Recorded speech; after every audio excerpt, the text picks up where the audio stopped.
Hoy vamos a hacer, vamos a terminar con parte de lo que es las diferentes formas de culto o digamos diferentes cultos de acuerdo a las denominaciones. No son todas, por supuesto, simplemente hay algunas que podemos asumir porque más o menos los conocemos o porque hemos trabajado en parte de eso. Y sobre todo vamos a hacer el asunto del culto, digamos, de corte presbiteriano, ¿no? Esa es nuestra parte. Algo que también quiero mencionarles, creo que ustedes van a hacer ahora, van a presentar también justamente el culto de cada uno de su propia iglesia, ¿no? A ver, vamos a ver cómo va la semejanza.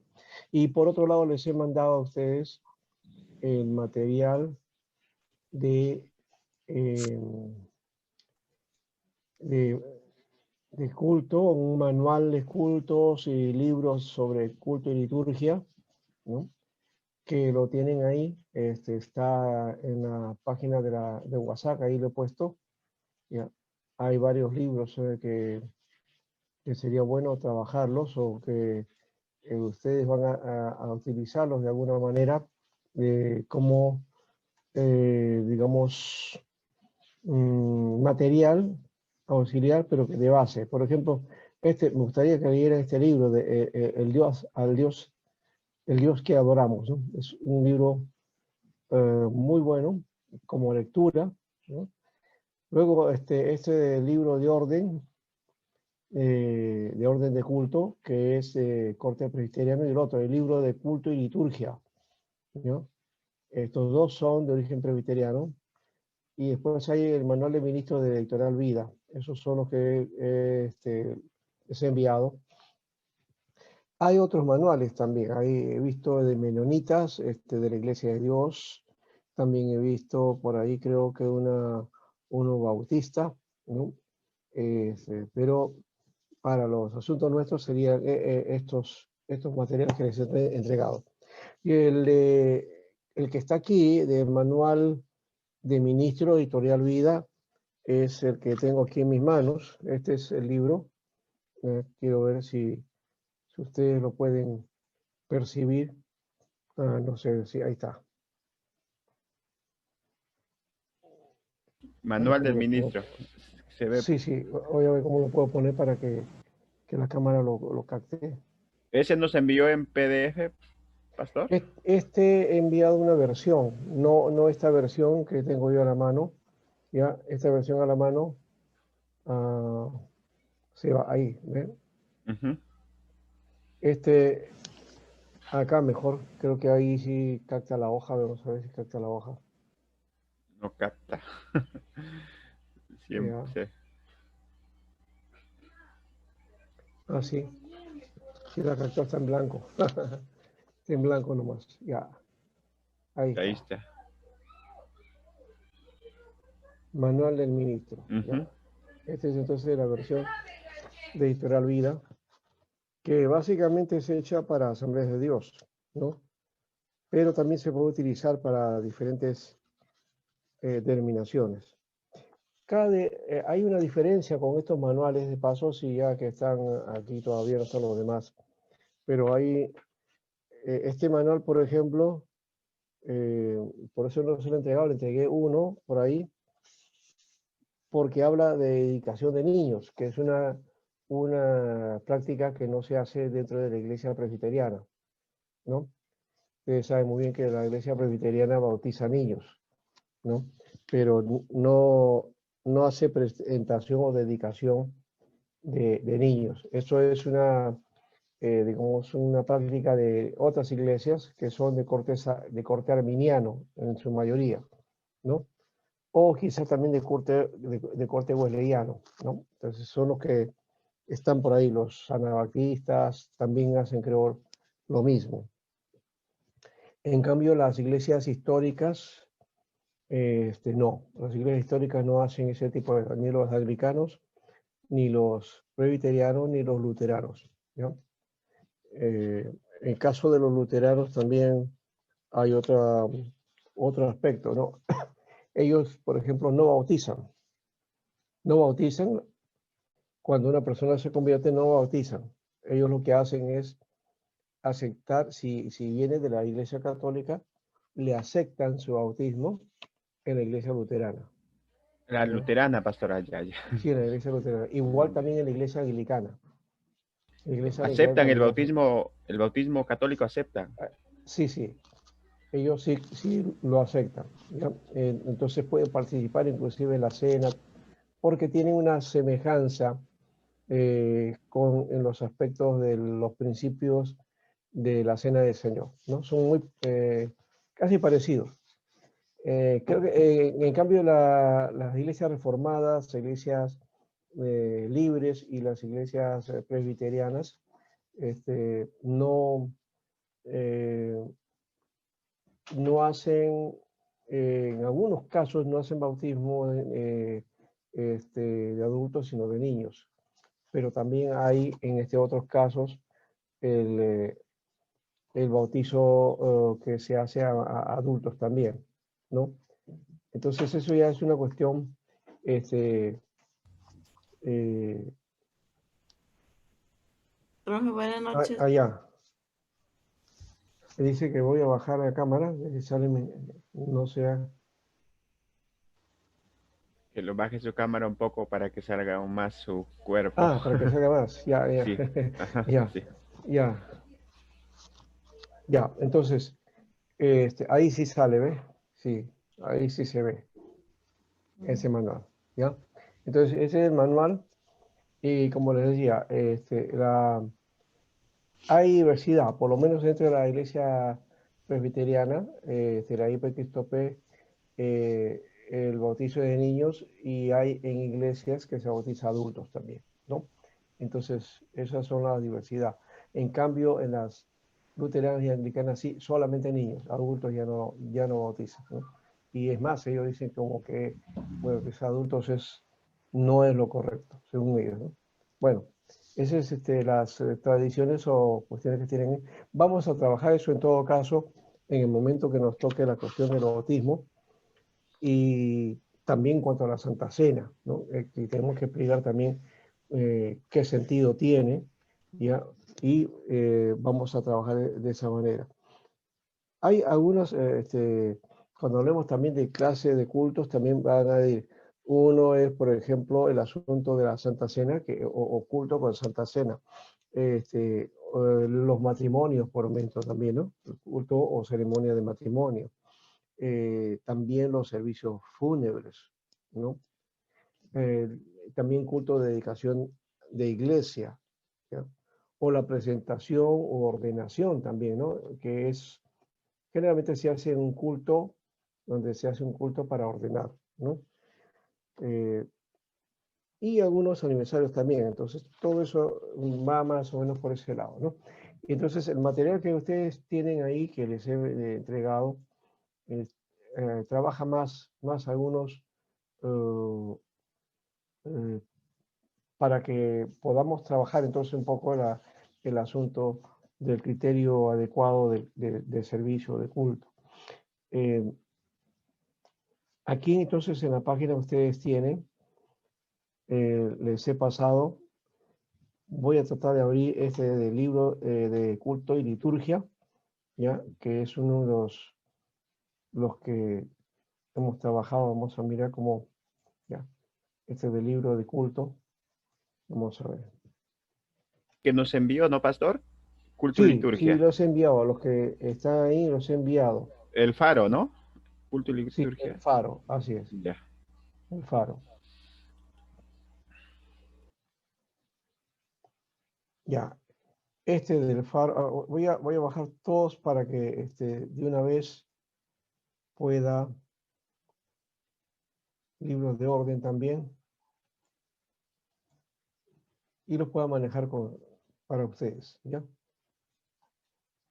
Entonces, en su momento vamos a trabajarlo. Estos son libros que ustedes van a trabajar para poder entonces, ya ir poniéndole punto al asunto, de darle más sentido, ya no solamente de la parte ideológica o bíblica o histórica, sino también darle un espacio mejor al asunto. Este es el otro, el manual de Editorial Vida, también lo voy a poner. Bueno, ya lo saqué por este lado. Vamos a ver. Y el otro, el de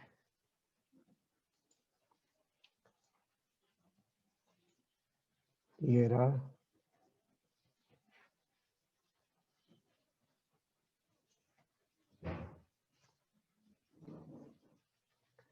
A ver. O, a ver, ¿cómo se llama esto? El autor.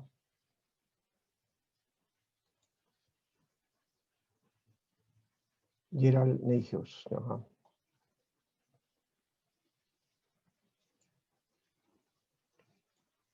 Y vamos a ir.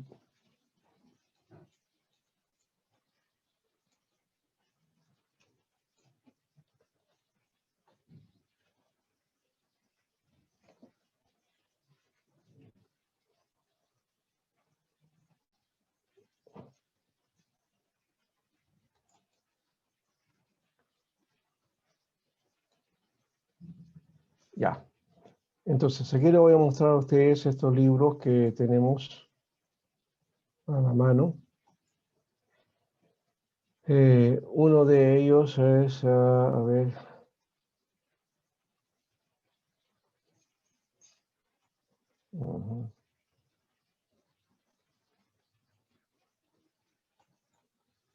este es el libro que quiero que ustedes lean, El Dios que adoramos, ¿no?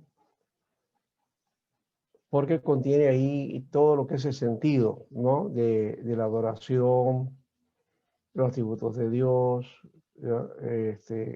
Sobre el aspecto de la Trinidad, ¿ya? Y para que por lo menos aconsejemos cuál es el sentido de lo que es la adoración y el servicio a Dios, ¿no? Entonces, por ahí está el sentido de este libro que me va a afirmar de alguna manera para poder rendir culto adecuadamente, porque tengo que conocer, ¿no? Tengo que conocer quién es Dios, de qué manera es Dios, cómo actúa en mí, ¿no? Entonces, no solamente es la idea de ya, yo tengo la salvación, ahora estoy en la iglesia, ahora tengo que aprender algunas cosas de doctrina, pero una cosa es la relación con Dios. Y el culto tiene que ver con eso, con esa relación que voy afirmando con Dios y en el servicio lo voy mostrando. Cuánto más voy creciendo en el Señor, ¿ya? Esto es una tarea que debemos emplazarnos nosotros para trabajar siempre de ese modo, ¿ya? Que no olvidemos que el principal motivo que tenemos nosotros es adorar a Dios, ¿ya? Es la adoración a Dios, no hay otra figura que nos podamos afirmar, sino es por medio de la adoración a Dios, ¿ya? A ver, voy a sacar esto no está. Voy a cerrar esta ventana y a ver si hay ahí otro. Ya, más bien voy a abrir la otra página acá. Este es el libro que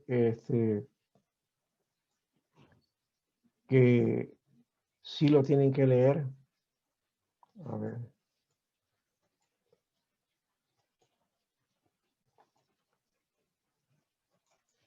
Este va a ser como base, ¿ya? Para todo lo que es la cuestión de para la liturgia de culto. Es especialmente para administración de sacramentos, matrimonios y otras celebraciones, ¿ves? Otras celebraciones de culto, ¿no? Esto sí está, digamos, hecho por la Iglesia Nacional Presbiteriana de México, entonces tiene más sentido para los que son presbiterianos, ¿no? Entonces aquí este es un trabajo que nos corresponde, ¿bien? Cultos ordinarios, los cultos especiales, los cultos de acción de gracias, ¿ya? Y las formas litúrgicas. Hay un modelo sobre el año litúrgico, inclusive. No sé si el manual que yo tengo por aquí, porque usted ahí habla algo sobre el año litúrgico. Creo que sí menciona eso. Bueno, está también los credos, las oraciones, las bendiciones, ¿no? Todo este aspecto que implica el culto básicamente de corte presbiteriano, ¿ya? Hay otro documento de este tipo que es el otro libro, que es la segunda parte. No he conseguido la primera parte de este documento, ya simplemente dice segunda parte. Vamos a ver cómo lo trabajo acá. A ver si lo consigo ahí. Ya.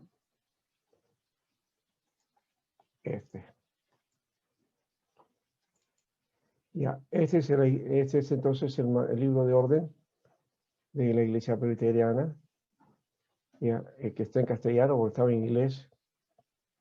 Es la segunda parte, ¿ya? Y se trabaja aquí también algunos aspectos de la Constitución de la Iglesia Presbiteriana, el libro de orden, la versión oficial del libro de orden, ¿no?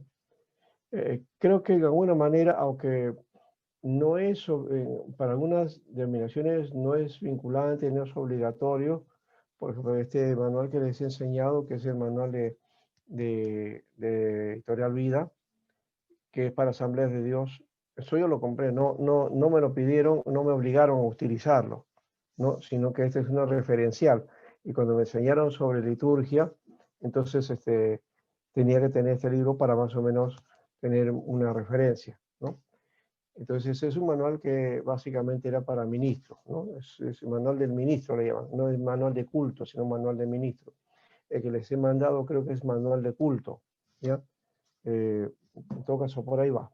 Acá entonces está este libro y algunas cosas que contiene, ¿ve? Habla de la cabeza de la iglesia, los fines de la iglesia, el orden eclesiástico, el gobierno eclesiástico, ¿no? La iglesia y sus confesiones, la misión, la unidad. Habla de la iglesia universal y local, las diferencias y también lo que corresponde a la semejanza, la unidad de la iglesia, el gobierno presbiteriano, ¿también? El significado de ser miembro, ¿ya?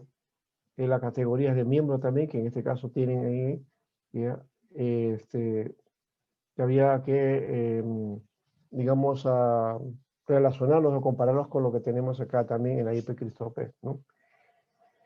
Oficios del ministro, del ministerio de la palabra, el sacramento, ahí están los ancianos, los diáconos, ¿no? ¿Ya? Lo de la iglesia local. O sea, hay toda una cuestión, ese libro más va hacia el orden de cómo se administran las tareas de la iglesia, ¿no? No solamente el culto, si se dan cuenta. Entonces, este es bastante amplio, ¿no? Están el cuerpo de gobernantes, el consistorio, el presbiterio, el sínodo, cuando hay, por ejemplo, IP Cristo Rey no tiene sínodo todavía, ¿no? No hay o no funciona de esa manera, no figura en los estatutos, ¿no? La ordenación para oficios eclesiásticos, ¿no? Ordenación de ancianos y diáconos, ¿ya? Ordenación para el ministerio de la palabra, ¿no? Para el sacramento también. También, bueno, acá también hay disolución de relaciones pastorales cuando se despide un pastor también de la iglesia, ¿no? También todo eso. Hay otros elementos que la iglesia tiene. En este caso, por ejemplo, esta iglesia presbiteriana de Estados Unidos es de corte ecuménico. Entonces también hay ahí su compromiso o su relación que lo han oficializado inclusive en el libro de orden, ¿no? Ya. Y algunas cosas más aquí, ¿ya? Y aquí está el lector para oración, ¿ya? Y acá está el lenguaje de la adoración, el tiempo, el lugar, espacio, la materia. Aquí en posibilidad de a quién rendir cuentas para la adoración. Y acá está la oración, lectura de la palabra, bautismo, la cena del Señor, entrega de uno mismo, la relación de unos con otros con el mundo, todo eso, el orden de la adoración cristiana y el ordenamiento del servicio para fines especiales, ¿no? Entonces, por lo menos ahí te da algunas pautas del asunto y puede servir como base, ¿no? Bien, este es en cuanto a estos materiales que estamos asumiendo, ¿ya? Y he conseguido otros también, pero que no son exactamente de corte, digamos, no tiene nuestra propia naturaleza, tiene otra concepción. Entonces podemos usarlos como referenciales nada más, ¿no? Y como les mencioné ahí, podemos hacerlo de ese modo. Puede servir, por ejemplo, a ver si puedo abrir el otro, voy a tratar de abrir otros materiales que tengo por acá. Este es el manual del ministro, ¿ves? Es el que yo tengo acá, pero está, creo que no sé si está actualizado, a ver, no sé cuál de los dos está más actualizado. Sí, el mío es del año 69. Y la impresión, 1992 tiene esto, o sea, el mío está más actualizado. 1992 es este acá, y acá está 1971, ¿no? Entonces, así salió la primera edición, ¿ya? Pero es el material que tengo aquí a la mano, ¿no? Entonces está ahí, ya. Hay otro. Después se lo voy a enseñar a ustedes. Esperen un ratito, estoy bajando nada más. Ya. Hay uno.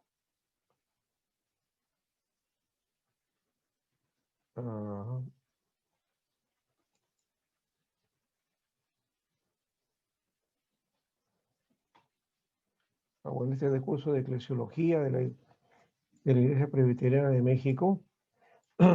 Pero hay otro manual que quiero que ustedes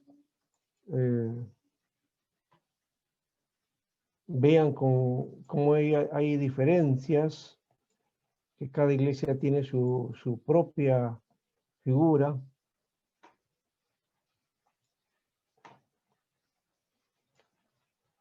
Y si hay algún otro por acá, a ver.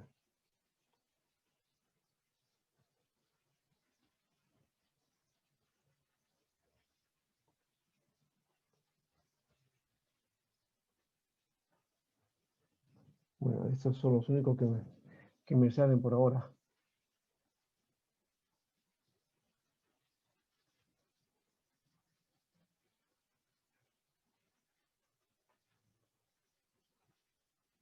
Ya. Entonces, ahora sí les voy a presentar.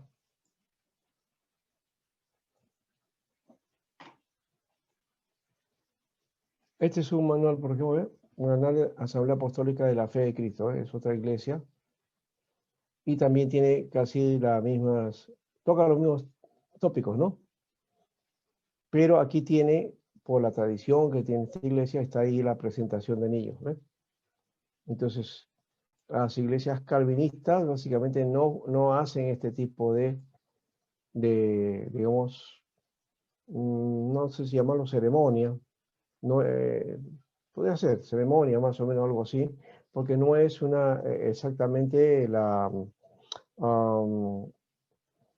un sacramento, ¿no? No es sacramento eso, pero a veces como que le dan una categoría tan especial, ¿ya? Que parece que fuera esta una presentación de los bautismos de niños, ¿no? Entonces tiene esa, pero no es la misma categoría, no es lo mismo, ¿no? Porque el bautismo sí es un sacramento, ¿no? Bueno, aquí entonces, este es de esta iglesia, voy a cerrar esta parte y para ir a la otra. ¿Ven ustedes esta, Seminario Reformado, ¿saben? ¿O no? Este es de Eclesiología de la Iglesia Nacional Presbiteriana de México, es un curso, ¿no? Lo están viendo, ¿no? Sí, pastor, sí lo vemos. Sí. Y ya, voy a cerrar entonces este acá. Este es el manual del ministro. Hay otro por ahí que no sé dónde se me ha escondido, pero lo voy a dejar ahí. Más bien, sí tengo un material, a ver, que sí me llamó la atención, que es la tradición apostólica de Hipólito de Roma, ¿no? Que vendría a ser algo así como un padre de la iglesia. Que en este trabajo, bueno, ahí está el documento de la tradición apostólica, ¿ya? y trabaja todo, pero desde una tradición católica, ¿no? O sea, recuerda que la iglesia de Roma es la que va a dominar en toda la medioevo, y entonces acá está lanzando todos los detalles con respecto a cómo es la función de la iglesia, ¿no? Entonces, este es el modelo que antes de la reforma, digamos, antes de la iglesia reformada, ¿no? Entonces, por ahí podemos mirar cómo eran los aspectos de la iglesia y los detalles, los oficios, las funciones y también el aspecto del culto, ¿no? Ellos están centrados básicamente en la Eucaristía, ¿no? Acá está el bautismo y también luego la comunión, bueno, los dones a los enfermos, todo ese aspecto que tiene que ver con los sacramentos, ¿ya? También el asunto de disciplina, la acción de gracias y también eh, los aspectos que tienen que ver con el culto propiamente y la Eucaristía, que básicamente es la centralidad que le dan al culto católico, ¿no? Entonces una misa sin Eucaristía no es misa o no es culto, ¿no? Eso es simplemente una reunión, ¿no? Bueno, ahí terminamos con esta parte y vamos a ir más bien a, a trabajar otro aspecto y vamos a nuestro material que estamos haciendo ahora.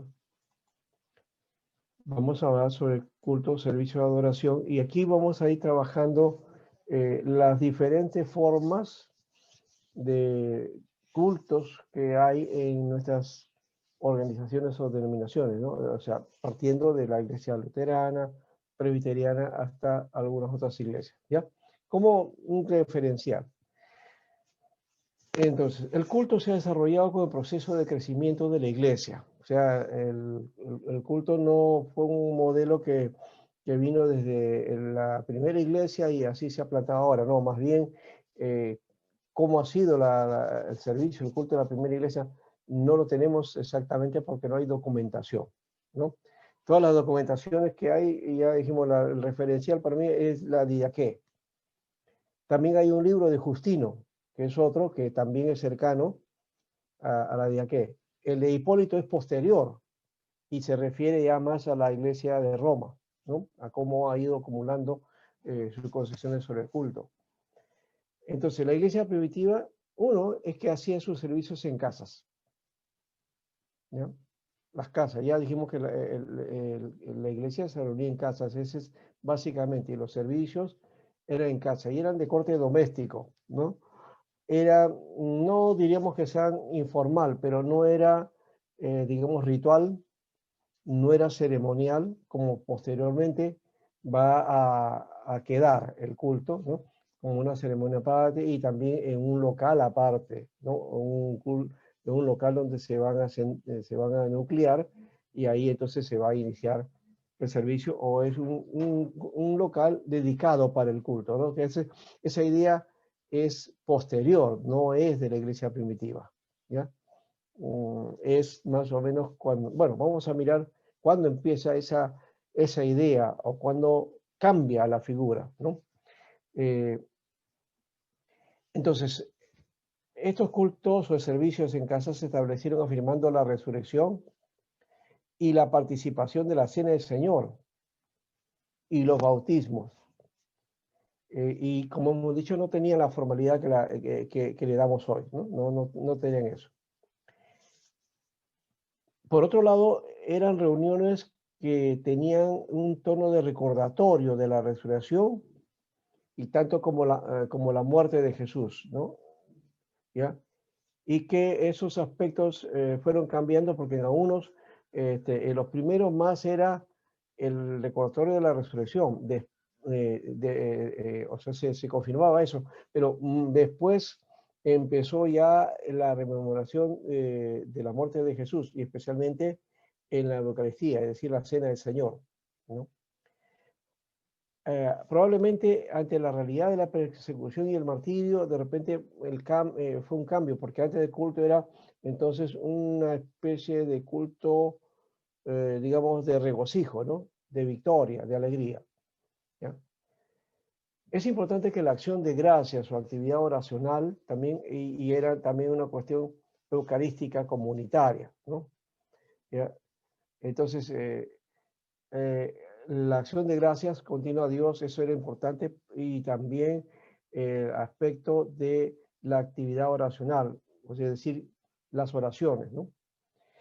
También la cuestión de la Eucaristía comunitaria, es decir, en las casas también estaba presente la mesa del Señor, ¿no? También a esto se suma el sentido comunitario del culto, su carácter pastoral y la labor de reconciliación que el mismo ambiente debía proveer para los creyentes, ¿no? Es un lugar donde los hermanos venían para tener ese principio de la hermandad, la fraternidad. Estaba ahí el aspecto del amor fraterno, ¿no? El amor fraterno, es decir, aquello que tiene que ver con el amor fraterno es la Filadelfia, ¿no? Filadelfos, el amor a los hermanos, ¿no? Esa es la figura, el Filadelfos, ¿no? Se hacía mucho énfasis en eso.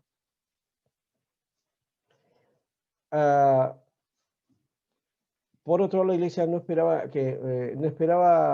digamos, hacer más, pero en medio de su constante persecución y lucha por la aceptación social del Imperio Romano, porque recuerden que la iglesia empezó entre los judíos, se creía que era un grupo más dentro de los judíos, pero cuando salen los gentiles sale y se disemina, pero todavía no va a tener una institucionalidad ni una oficialidad.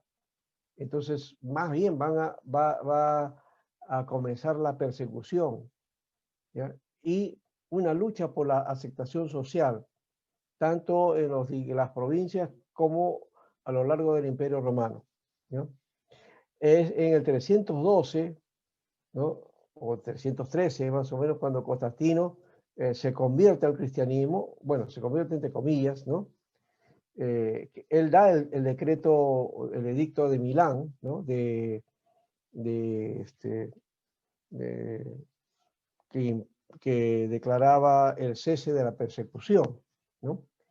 Y entonces el cristianismo va a tener un respaldo imperial, va a tener un respaldo del emperador, ¿no? Y eso lo va a acrecentar. O sea, eso fue una novedad de una iglesia, de un grupo religioso que eran perseguidos por todo el imperio, ahora se convierten en brazo derecho del emperador.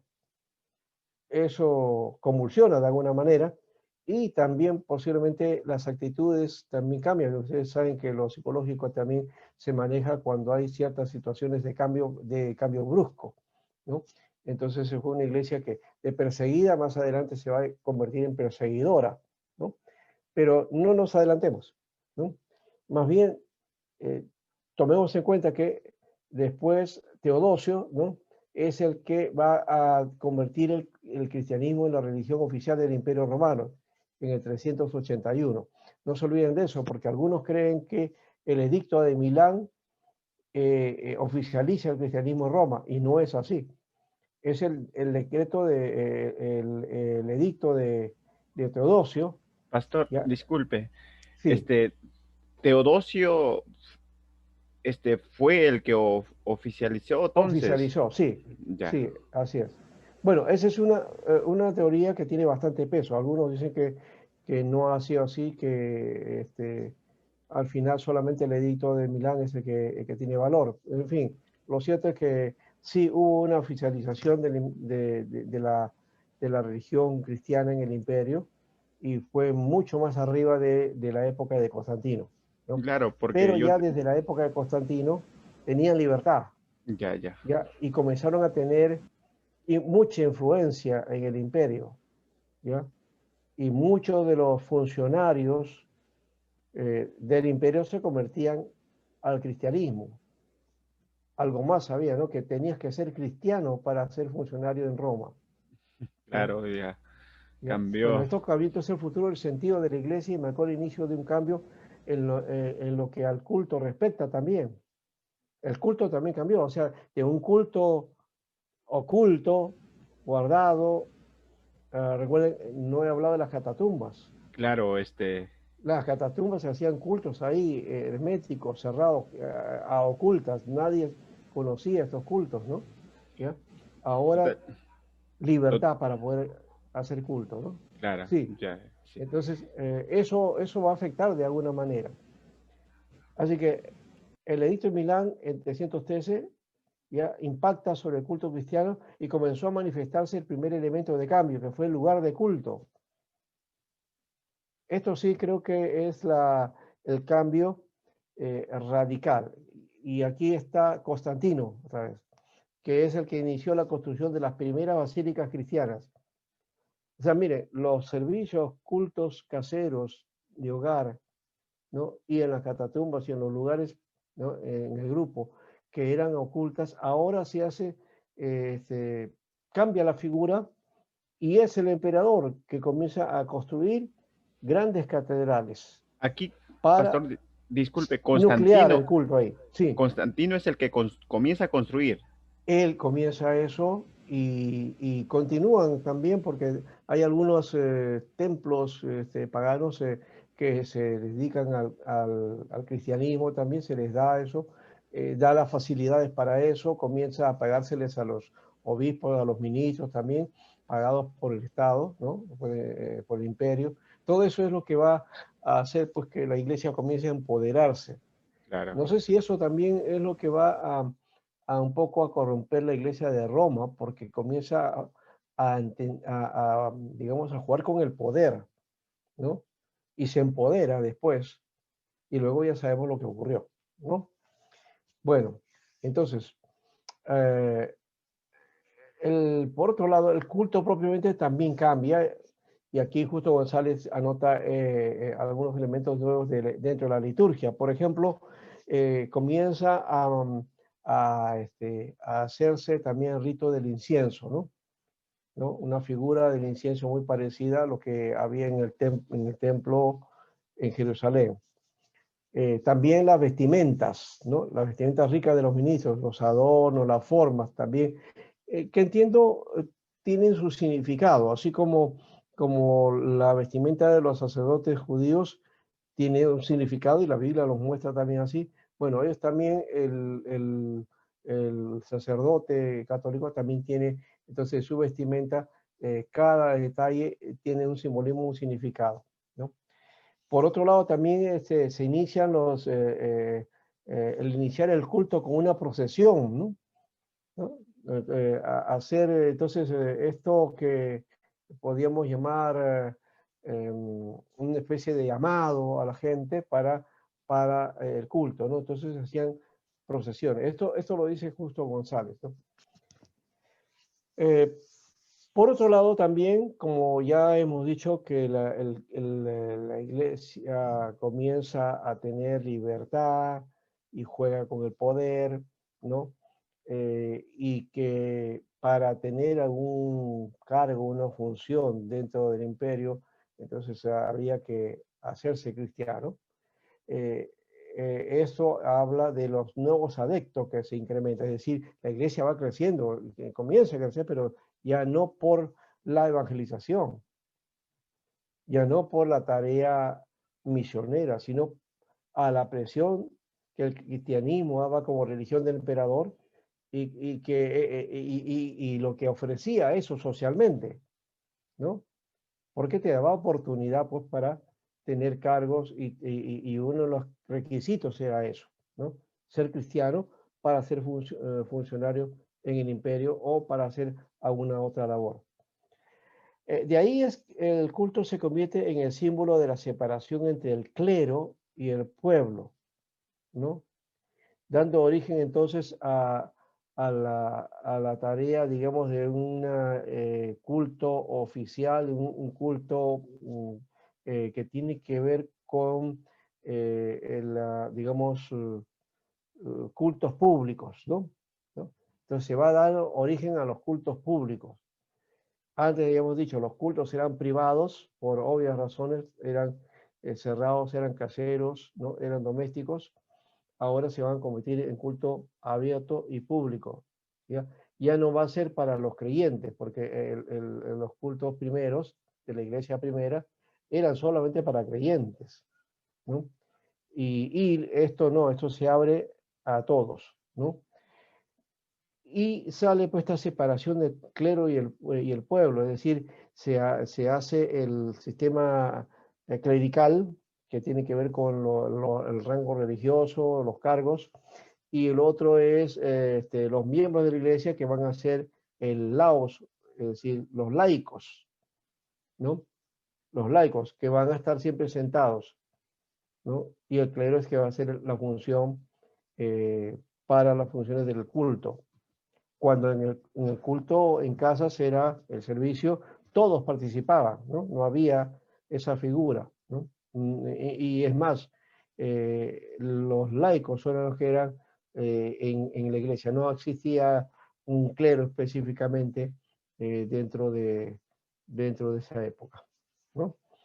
Ahora, ya hemos establecido más o menos una pauta con respecto a este aspecto de cómo se va cambiando, ¿no? Cómo el culto primitivo, ¿no? Con el sentido que se daba, ahora ha ido cambiando a un culto más, digamos, de corte oficial, ¿no? De corte público, ¿no? Avalado por el imperio, ¿no? Y que le da una categoría especial, ¿no?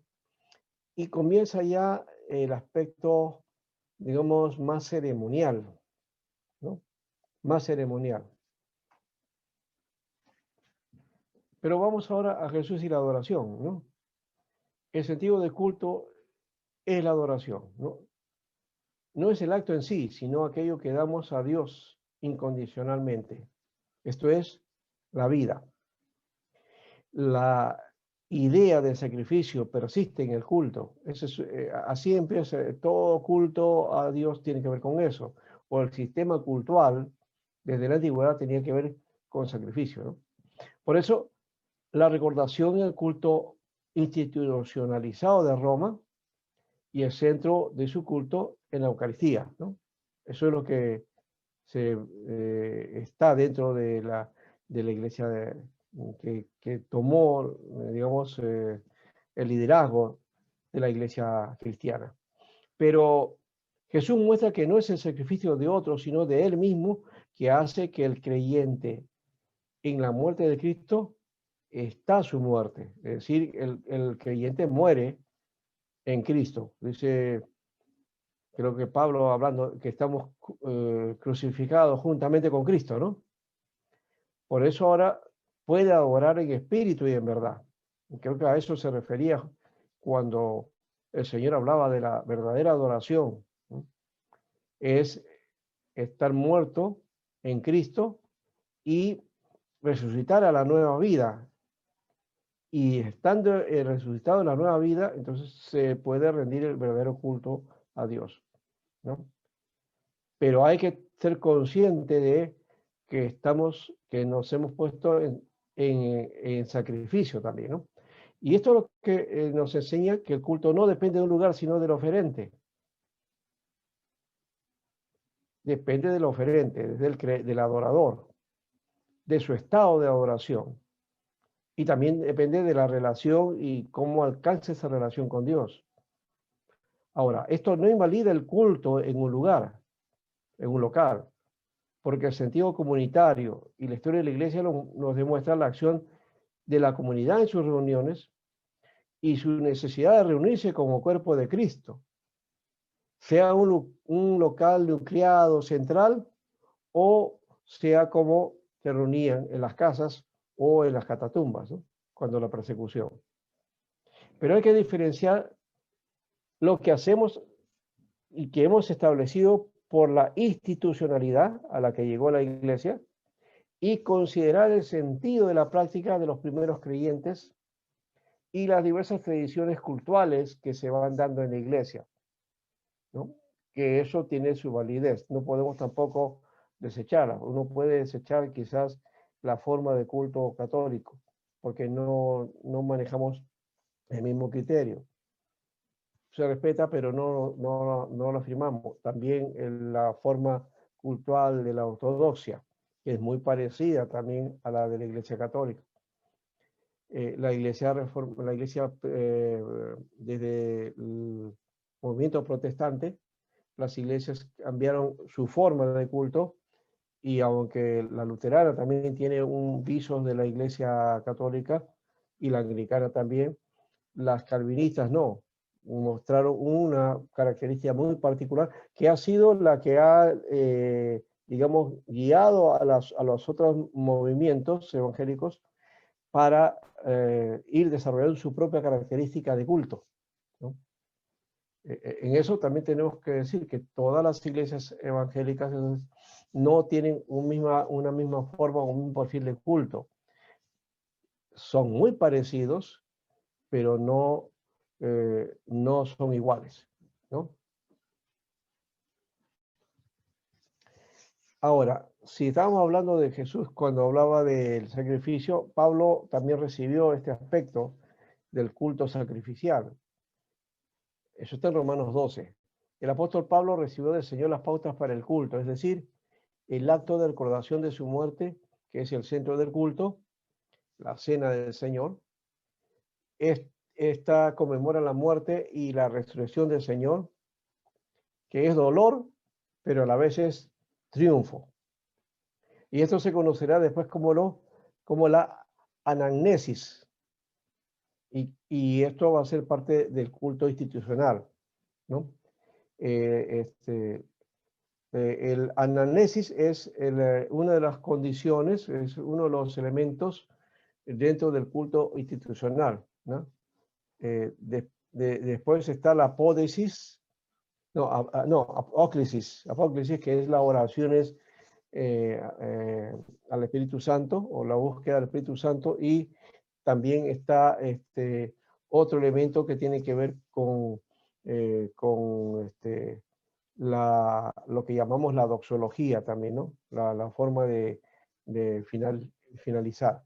Bien, entonces, estos elementos son los que van a tener luego el culto institucional. Pero Pablo se centra en que el verdadero culto cristiano está en disponer la vida para el sacrificio. Es decir, el culto consiste en poner nuestra vida en sacrificio para Dios, ¿no? Ponernos en sacrificio para Dios. Y ese es el sentido que completa aquello que dijo Jesús en espíritu y verdad. Este sacrificio hace entender lo que el Señor conmemoró para hacerlo cada vez que nos reunimos. Así que la cena del Señor será lo que es será entonces el centro del culto cristiano. Ahí hay un verbo de más. Entonces, la cena del Señor será el centro del culto cristiano, y que la institucionalidad lo afirmará como Eucaristía, ¿no? Como la Eucaristía. La acción de gracias. El culto siempre se hace con acción de gracias, ¿no?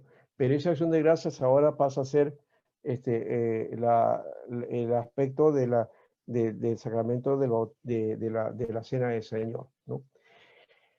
O llamado Eucaristía. El sentido de la adoración en la iglesia, que es también tenemos que plantearlo aquí, el centro de la adoración es Cristo, de hecho. Y Dios le ha dado el centro por la obra que hizo por nosotros.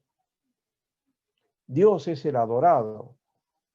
Y también ahí está otro elemento que básicamente está dentro de la iglesia trinitaria, que es la adoración al Trino Dios, ¿no?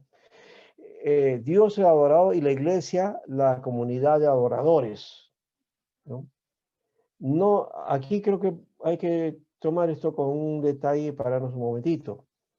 Cuando hablamos de comunidad de adoradores, hoy día se ha tergiversado mucho este aspecto de la adoración, porque muchos creen que la adoración es cantos, que es tener un ministerio de alabanza, que es cantar de una manera muy particular algunos cánticos, ¿no? Y nos han vendido la idea de los salmistas y de los hinos y cánticos restaurados, ¿no? Como que eso es lo nuevo ahora, por lo menos en las iglesias están alrededor, ¿no? Y se creen que adoradores solamente son pues aquellos que puedan alcanzar entonces un nivel en donde pueden cantar y alabar. Pero cuando hablamos de la comunidad de adoradores, estamos hablando de la iglesia misma, de la comunidad de fieles, ¿ya? De los que siguen a Cristo y de los que están en Cristo. Y esto, entonces, porque Cristo está en medio de nosotros y nos da de su presencia cada vez que nos reunimos como comunidad de fe. Entonces nos convertimos en adoradores y tenemos que adorar al Señor. Ya lo dijimos cuál es el principio, que es en nuestra vida y en nuestras acciones cotidianas, y luego al reunirnos simplemente manifestamos aquello que ya estamos haciendo. Entonces no necesito ser un adorador, es decir, ser parte de un ministerio de música o de alabanza para ahí recién sentirme un adorador, o hacer que la iglesia despierte de eso porque ya tiene un ministerio de música o de alabanza y entonces ya son adoradores. No, la adoración es parte inherente de la comunidad de la fe y se reúne para adorar al Señor, y el culto, el servicio es adoración a Dios, ¿no? Es adoración. No es que hay un culto para adoración, sino que el culto es adoración. El culto es entrega, disposición para Dios. La centralidad está en Dios, ¿ya? Y en su Hijo Jesucristo, y en la presencia del Espíritu Santo obrando, ¿no? La manifestación de Dios por medio de los dones, los ministerios, ¿no? Lo que hace que el culto sea participativo, ¿no? Y por eso, lo he puesto aquí entre paréntesis, el culto no es para cumplimiento formal. El culto es una acción dinámica en donde todos son parte del mismo. Todos están en la dinámica del culto. Entonces, todos participan. La presencia misma de cualquiera que, aún sentados, están ahí participando, y no son espectadores, sino participantes del culto, ¿no? Esa creo que debe ser la actitud con la cual debemos venir al culto, al servicio a Dios. Ahora, pero esto requiere identificación con el cuerpo de Cristo. Es creyente, entonces tiene que estar identificado como cuerpo de Cristo, y esto hace que tenga sentido de pertenencia y también sentido de pertinencia. No es lo mismo, ¿no? Sentido de pertenencia y sentido de pertinencia. Pertenencia porque asumimos, somos de la familia de Dios. Y pertinencia porque es actual, es continuo, ¿ya? El culto debe ser algo nuevo siempre, no que otra vez lo mismo, no. Tiene que ser pertinente a nuestra necesidad, pertinente al momento que vive la comunidad de fe, pertinente a las situaciones que está viviendo alrededor, en su lugar, en la nación en donde está, ¿no? Entonces lo pertinente es lo que vive la iglesia en su momento. La iglesia, cuando estaba perseguida, por ejemplo, tenía que hacer entonces cultos en las ocultas, ¿no? En las cavernas, en las catatumbas, y ahí estaban, ¿no? Haciendo su culto, ¿no?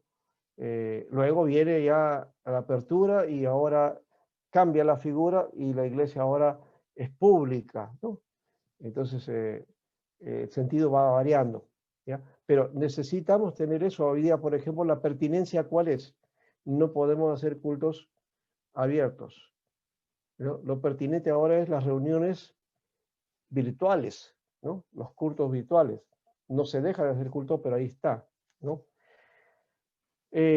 Ahora, esto también requiere identificación con la iglesia local, además con la iglesia universal, ¿no? Identificación del cuerpo de Cristo en dos, digamos, elementos. Uno es de la iglesia local y otro de la iglesia universal. Pero aquí también yo me detengo. Cuidado, porque a veces hemos invertido la figura.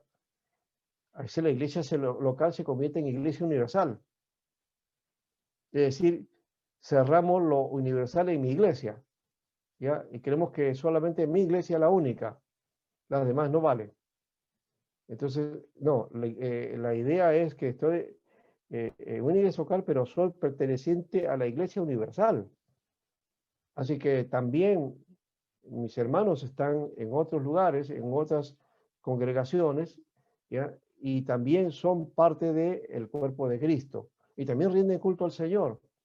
Entonces, esto en su lugar y su tradición, también eso es válido y hay que reconocerlo y orar por ellos también, para que sigan dando culto al Señor, adorando al Señor y fortaleciéndose de esa manera, porque de ese modo el cuerpo de Cristo se fortalece, ¿no?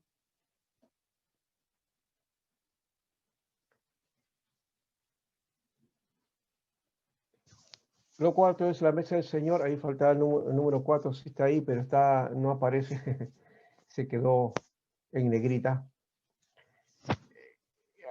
Ahora queremos por qué el alto culto al hablar de la mesa del Señor. Como ya hemos dicho, esto se da, se manifiesta después, más adelante, como parte del culto que Roma va a oficializar y va a firmar, y que inclusive también va a obligar que sea de ese modo. Ese va a ser el modelo que de alguna manera triunfa dentro de la iglesia, pero que la reforma le va quitando el peso después, ¿no?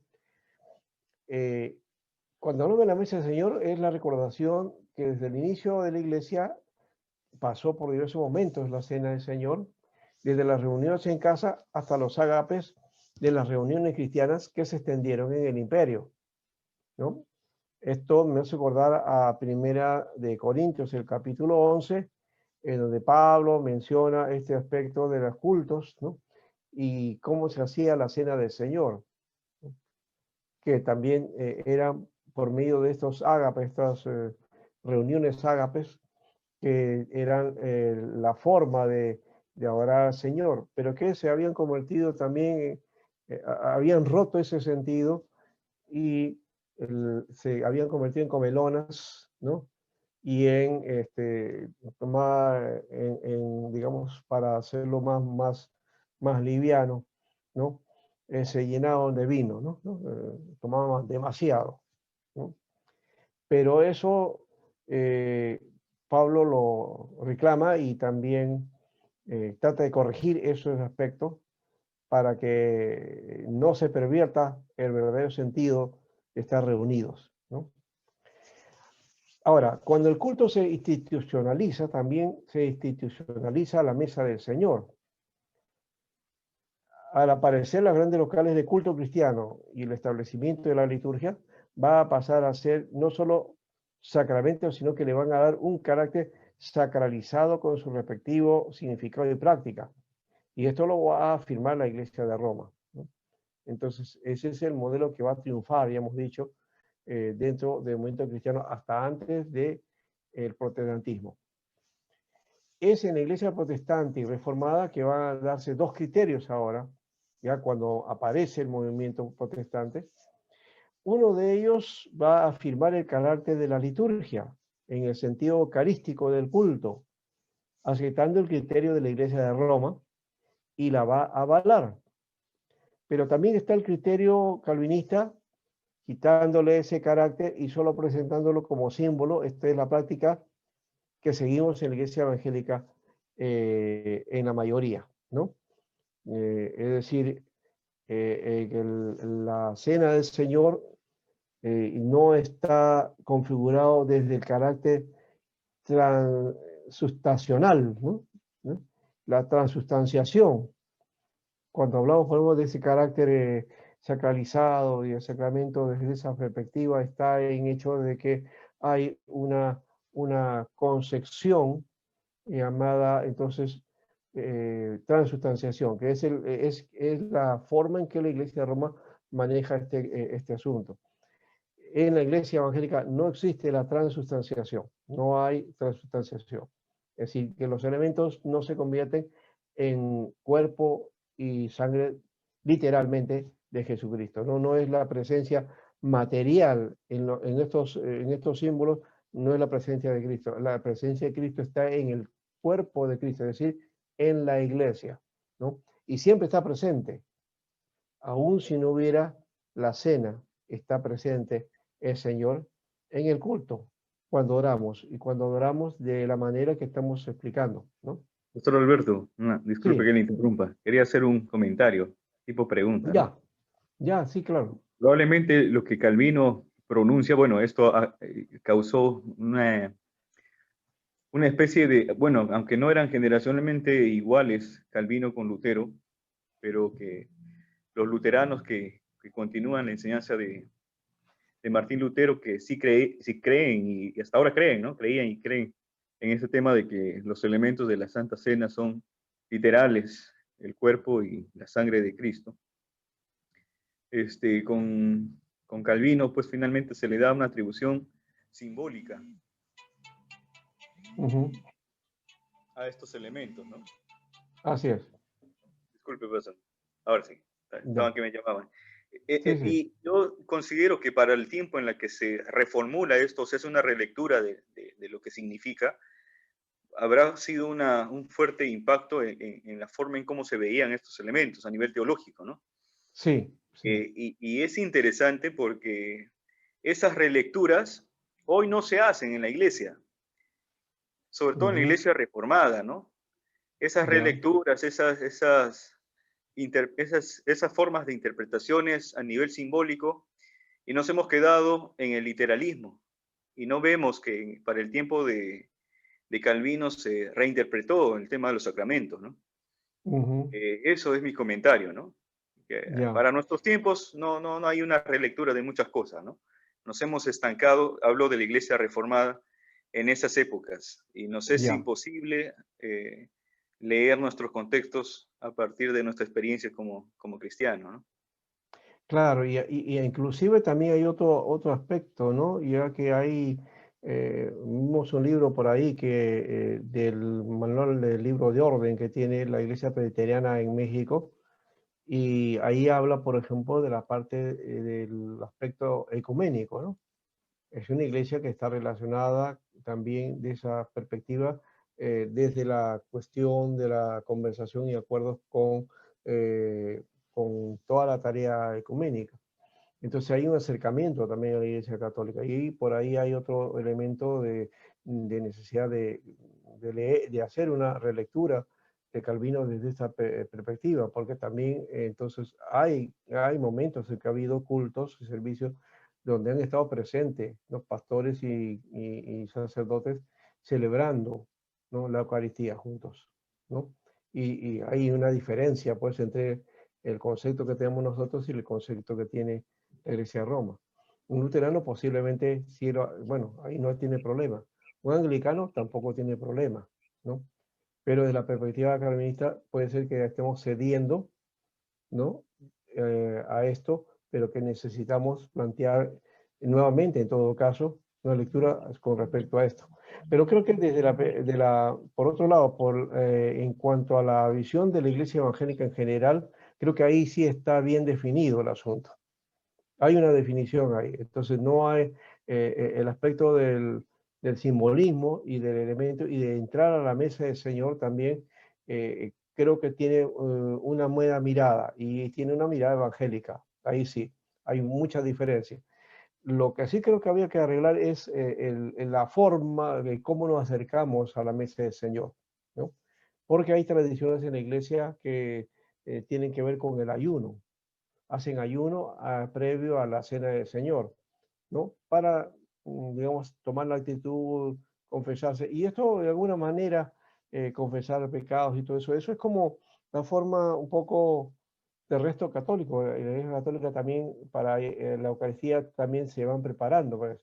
Pero yo mencioné que en la iglesia primitiva, en cambio, la cena del Señor era un festejo, era una fiesta, una celebración. Entonces no había ayuno, más bien iban para comer, ¿no? Y era una gran cena, ¿no? Primero era los platos, las viandas que traían, comían y al final de la cena entonces celebraba la mesa del Señor, ¿no? Un poco la recordación de la Pascua judía, ¿no? ¿no? Que era una Pastor, vez al año.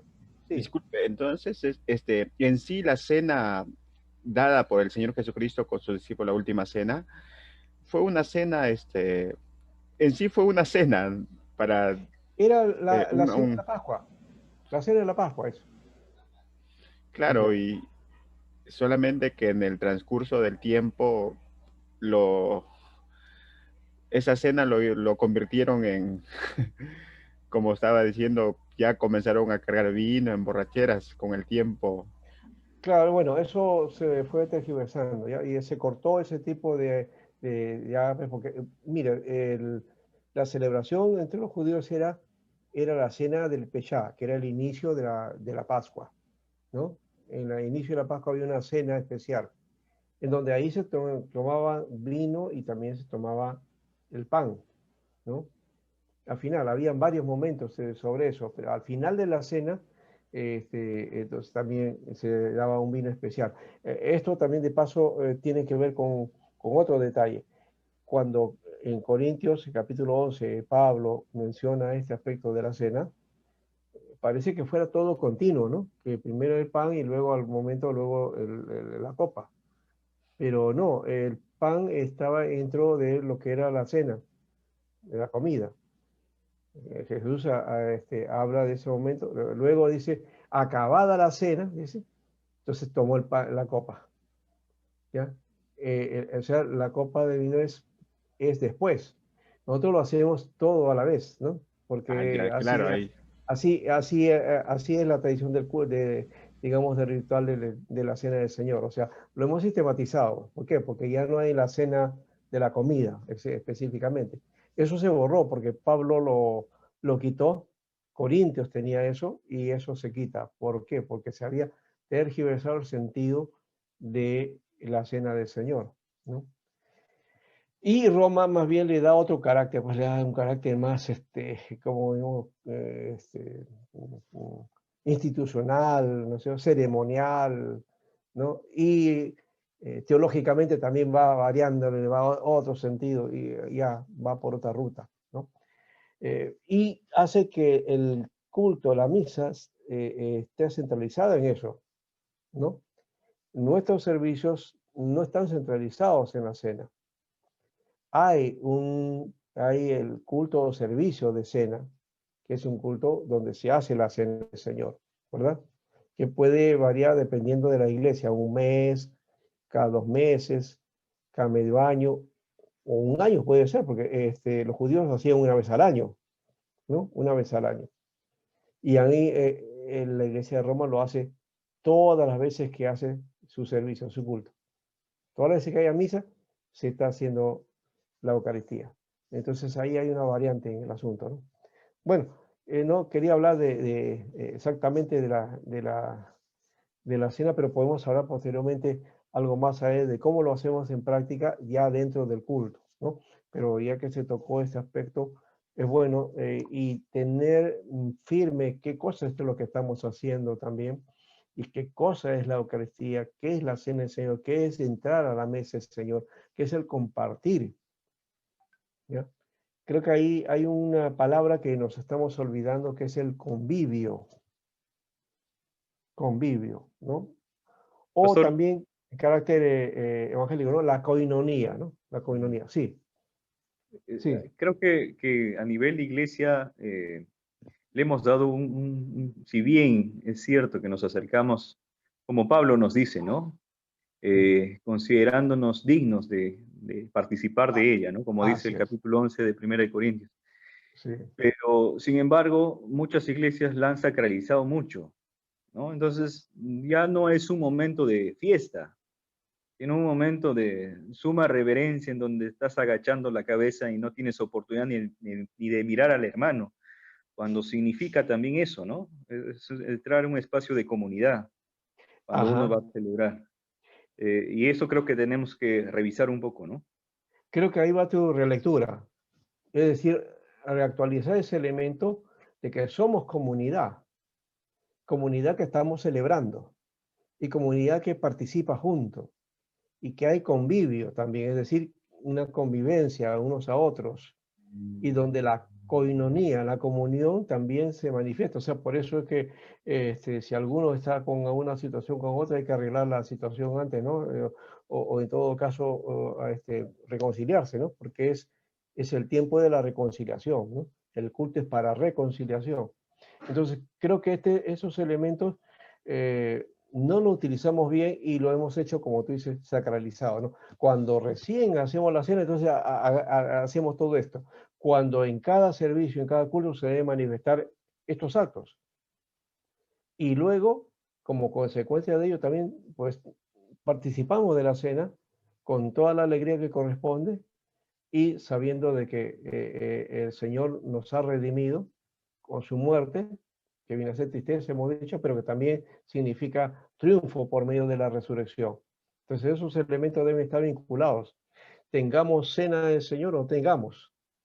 Y si tenemos, mucho mejor, ¿no? Mucho mejor. Es decir, es un tiempo de la mesa del Señor de tenemos que ponernos en alegría. Y no, como tú dices, pues con la cara toda así tizona, ¿no? Y no querer mirar al otro hermano porque no vaya a ser que te acerque a decir, o te acuerdas, hoy tuve ese problema con tal hermano. No, sino que con cara transparente, con corazón transparente, mirarnos unos a otros y alegrarnos y participar y gozar de ese momento juntos ante el Señor, porque estamos todos participando de la cena del Señor.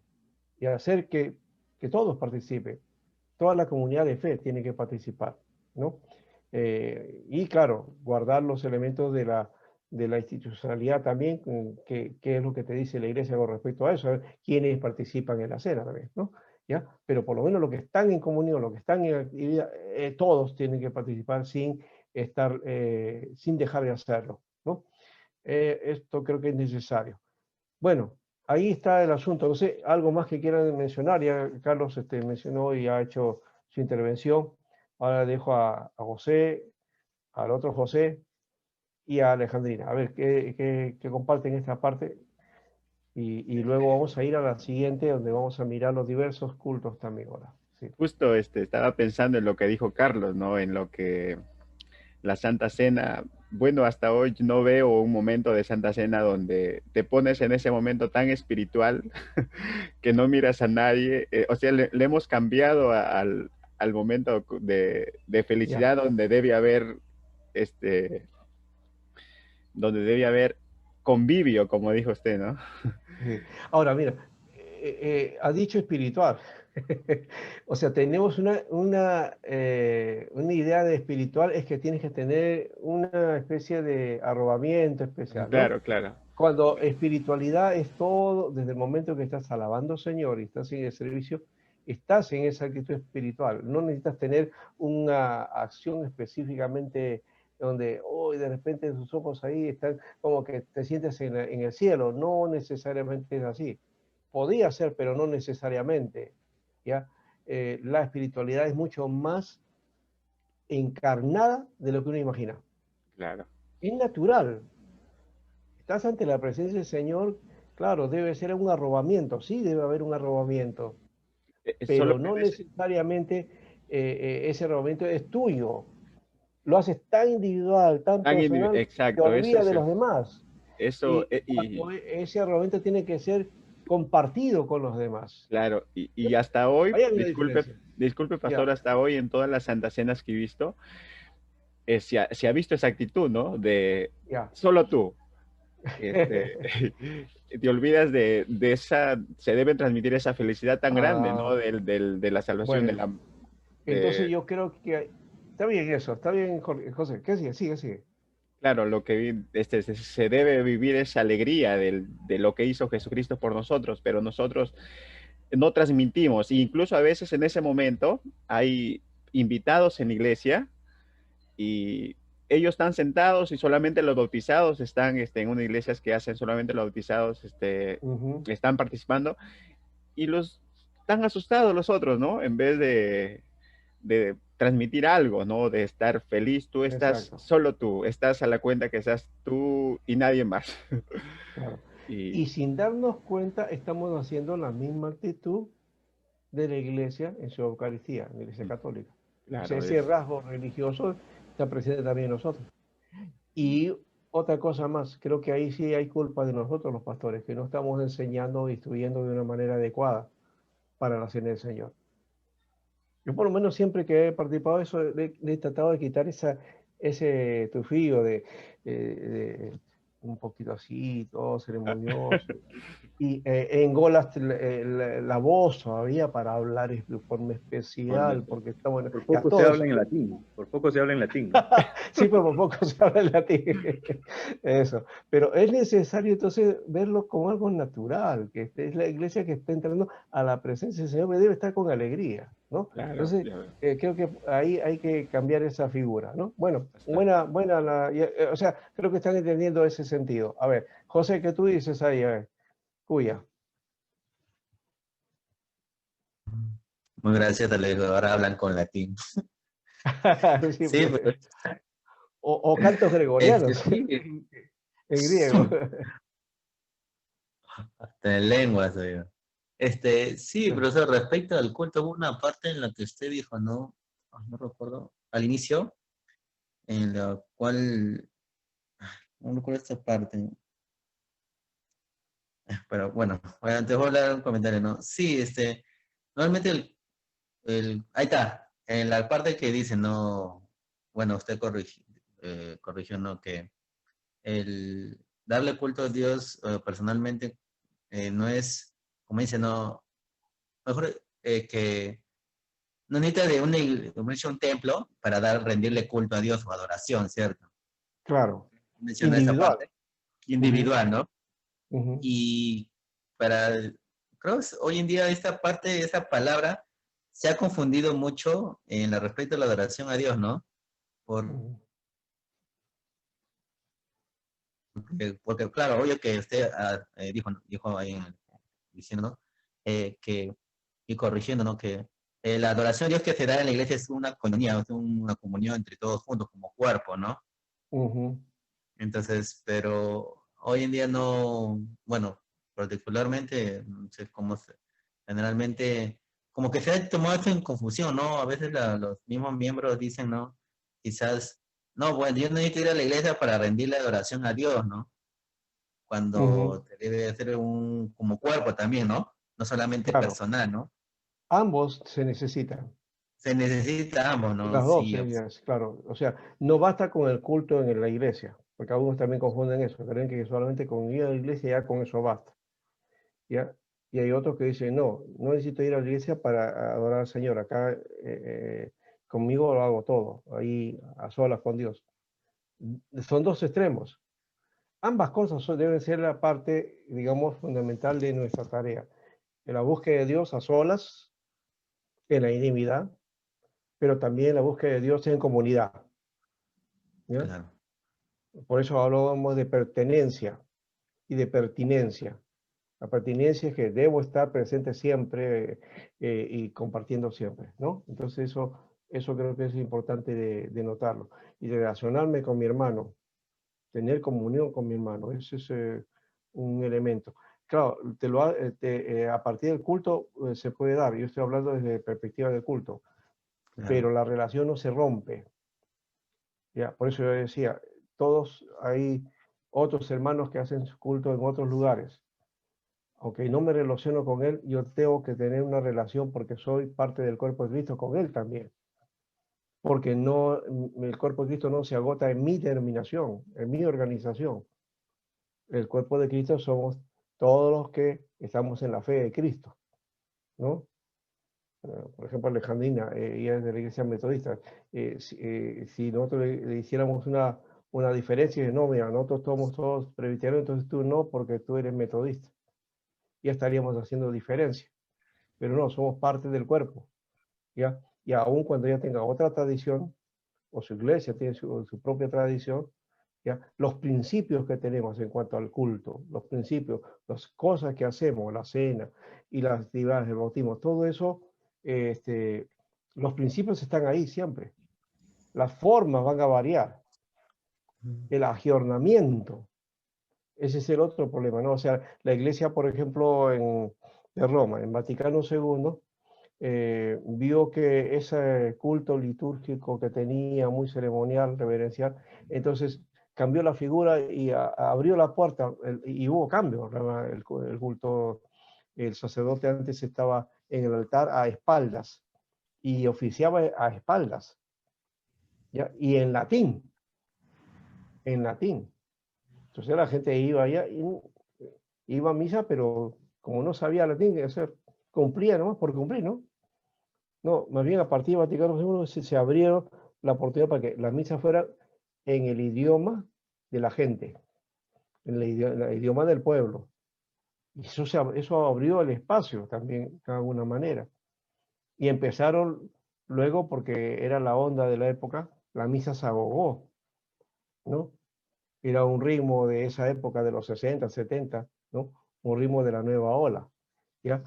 Y así se fue dando ese aspecto, o sea, esa idea de los instrumentos que ahora tenemos en las iglesias, batería, guitarra, órgano, entonces, eso ya había en los 60 con la apertura en la iglesia católica, ¿no?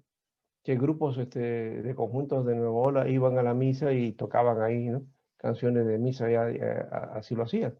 Entonces, esa fue una variante que ayudó y que hizo que el pueblo un poco más se identificara, ¿no?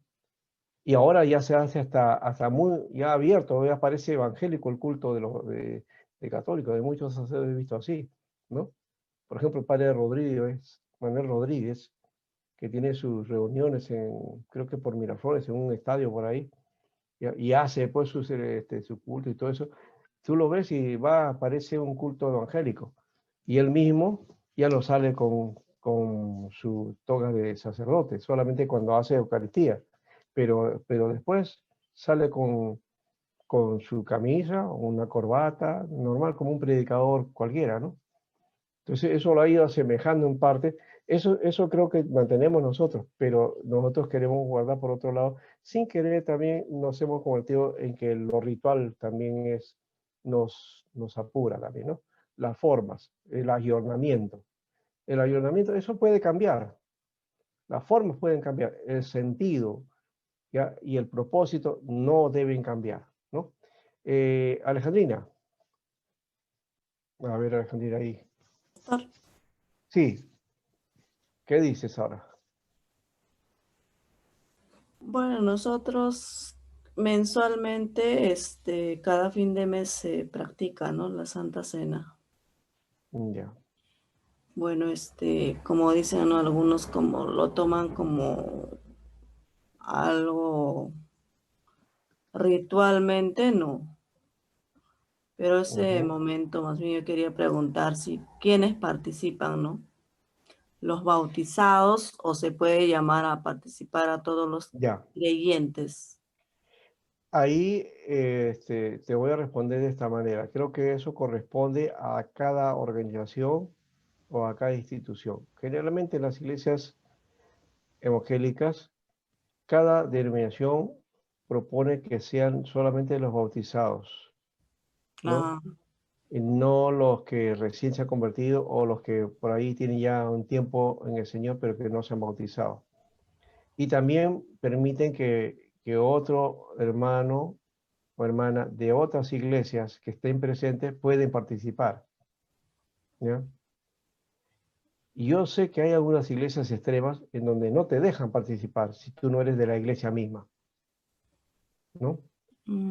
Y hay otros que dan hacia el otro lado, que dan la participación a todos. Yo soy amigo de un pastor que él es brasilero y él tiene, pero no está en Padre de Sufrir, no es nada que ver con eso. él es tiene su iglesia, se llama Comunidad Familiar. Y esa iglesia, cuando llega la cena, todos los que están presentes toman la cena. Todos los que están en el culto. Y los niños también. A los niños bajan de la escuela dominical, a todas las familias, todos están tomando la cena del Señor. ¿Ya? Esa es su práctica.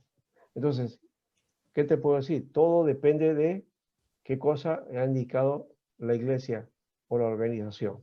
Entonces, tu iglesia metodista tiene su forma, su particularidad. Hay que hacer caso a esa particularidad porque es el orden o lo establecido dentro de la iglesia. ¿ya? La iglesia presbiteriana tiene también su forma, su orden, eso es establecido, es lo que hay que cumplir. ¿Correcto?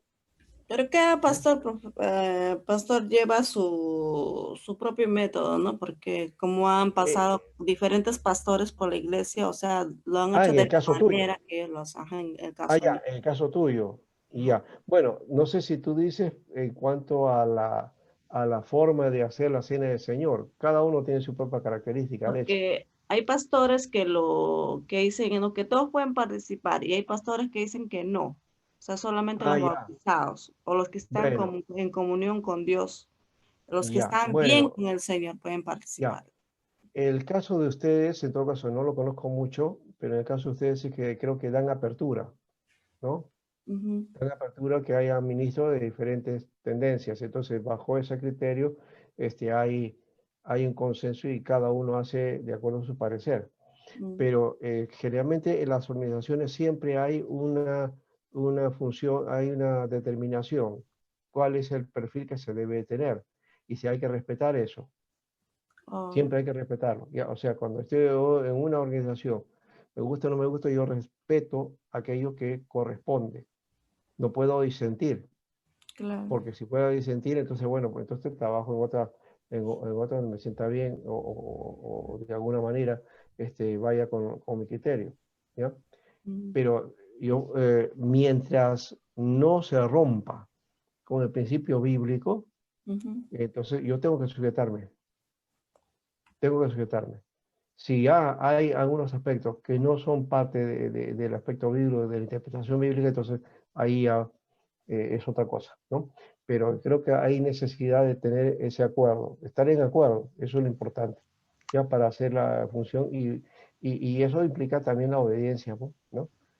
El principio de autoridad, principio de obediencia a la autoridad, eso creo que es también necesario trabajar en medio de un tiempo que es bien difícil de trabajar así porque hoy día no, las instituciones están mediadas, inclusive las iglesias también, ¿no?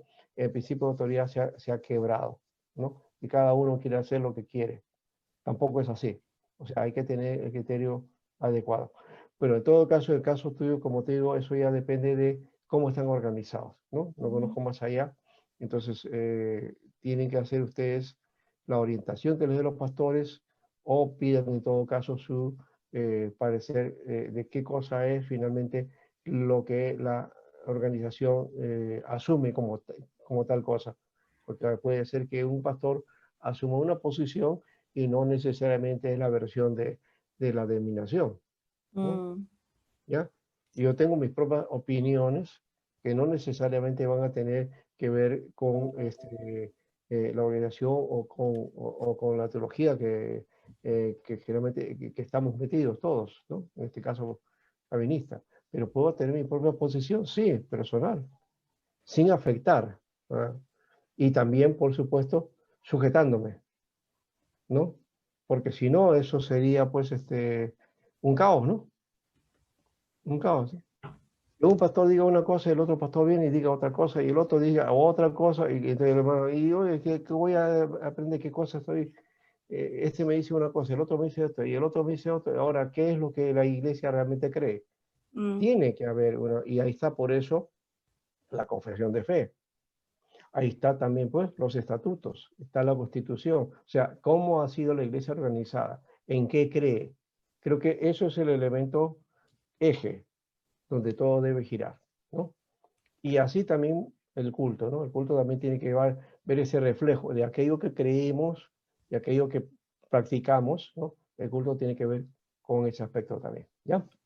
Ya, pastor, gracias. Ya, muy bien. Entonces, no te voy a decir más porque no voy a después ir a tu iglesia, oye, no, no las cosas no son así. No, porque no conozco mucho por un No. lado, y lo otro es porque hay que respeto de que se supone que ahí hay una consideración bajo directivas que tiene la iglesia y la organización, y eso es lo que tiene que tomarse en cuenta, no la opinión ajena de cualquiera, ¿no? Entonces, lo Claro. mío es más lo general es ir ordenando y tratando de darle sentido teológico, bíblico, y en qué nos sirve para el crecimiento, ¿no? Y este aspecto también el desarrollo de la iglesia. El culto es eso, ¿no? Para el desarrollo de la iglesia. Bien, vamos a tener un descanso, ¿ya? Y luego volvemos y vamos a hacer una parte también. Gracias.